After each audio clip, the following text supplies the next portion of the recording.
everybody. I wanted to come on today and talk to you a little bit about eclipses and what they are and generally how they take place. And my reason for doing this is eclipse season is beginning to approach.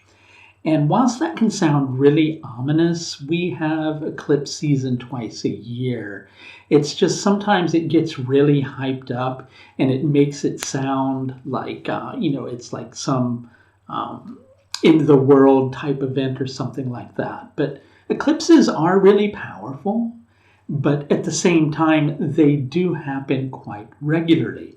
It's just that we don't always have total solar eclipses and we don't always have total lunar eclipses. And so when those tend to happen, they tend to get a little more attention in the media, and it makes it seem like we hardly ever have eclipses, but we have them quite often. So what exactly is an eclipse, and why am I wanting to come on and talk to you about it at this particular moment? Well, as I said, eclipse season is approaching.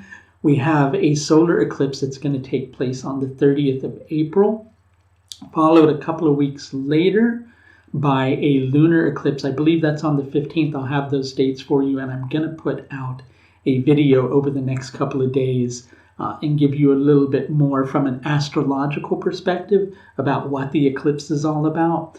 But at the present, I'm going to give you information on astronomically what eclipses are all about, just so you understand, and toss in a little bit of metaphysical to make it more interesting. Okay, so there's something in astrology that's called the ecliptic.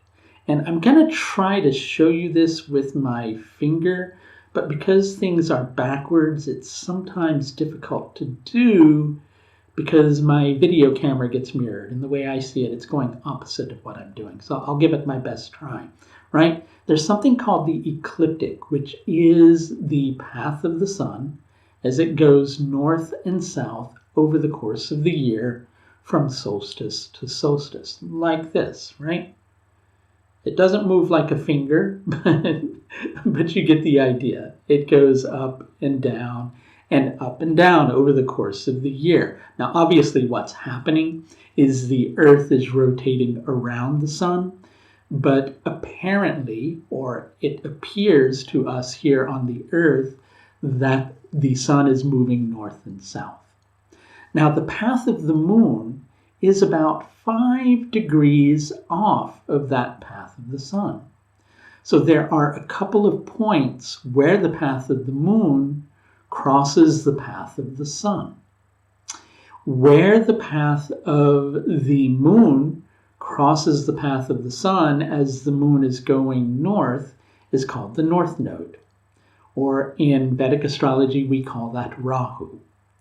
Now, where the path of the moon crosses the path of the sun when the moon is going south, we call that the south node, or Ketu in Vedic astrology. So an interesting thing is that the sun in astrology relates to the soul. It relates to the Atman, which is the soul. The moon in astrology relates to the manas, or our consciousness, our sensory mind, our conscious awareness, if you want to call it that. So what the nodes actually represent is where the path of our conscious awareness crosses the path of our soul. I want you to really think about that.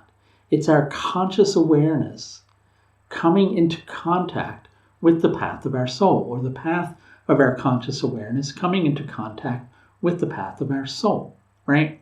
And this is taking place through the movement of the moon and the sun, and where they cross over and intersect each other, those two paths, those are called the nodes. And that's why karmically they're so important, because it's where your conscious awareness crosses the path of your soul.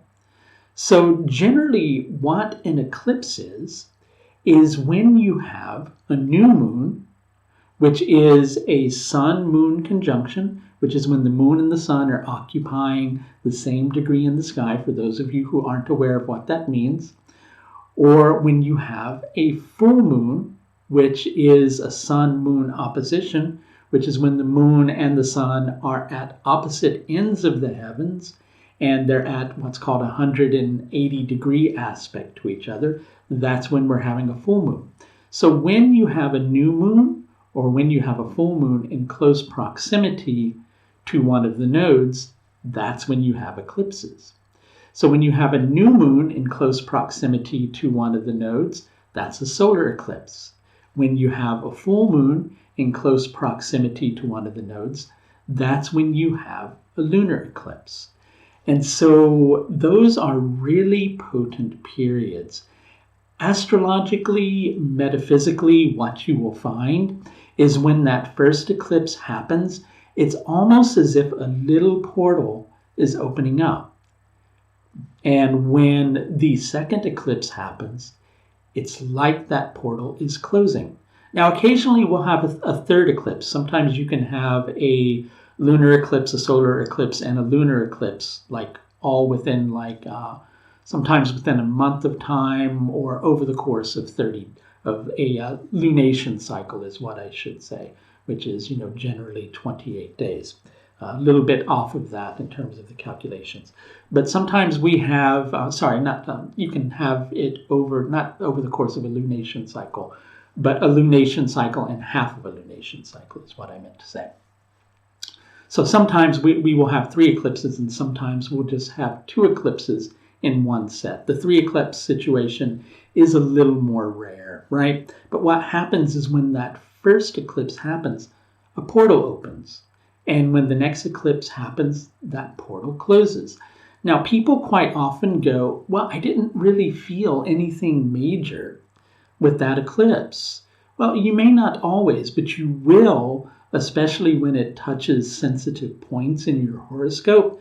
That can generally make it a little more intense in nature. And generally, it's not always the moment of the eclipse that we're experiencing the power of the eclipse. Because what happens is a change is being initiated at those eclipse periods, which really kind of sets the tone for the next 6 months of our life.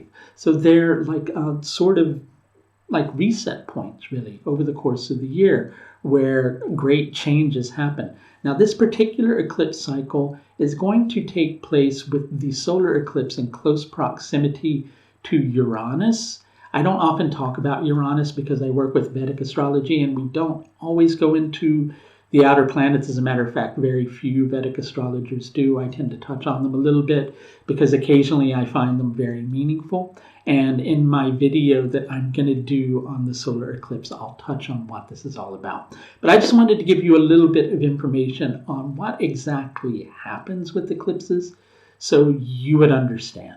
And if you have any interest in knowing what this particular eclipse cycle may be about for you personally, I suggest scheduling in one of my Empower Hours, and we can use that Empower Hour time to tell you how to approach the eclipse cycle in a really centered manner.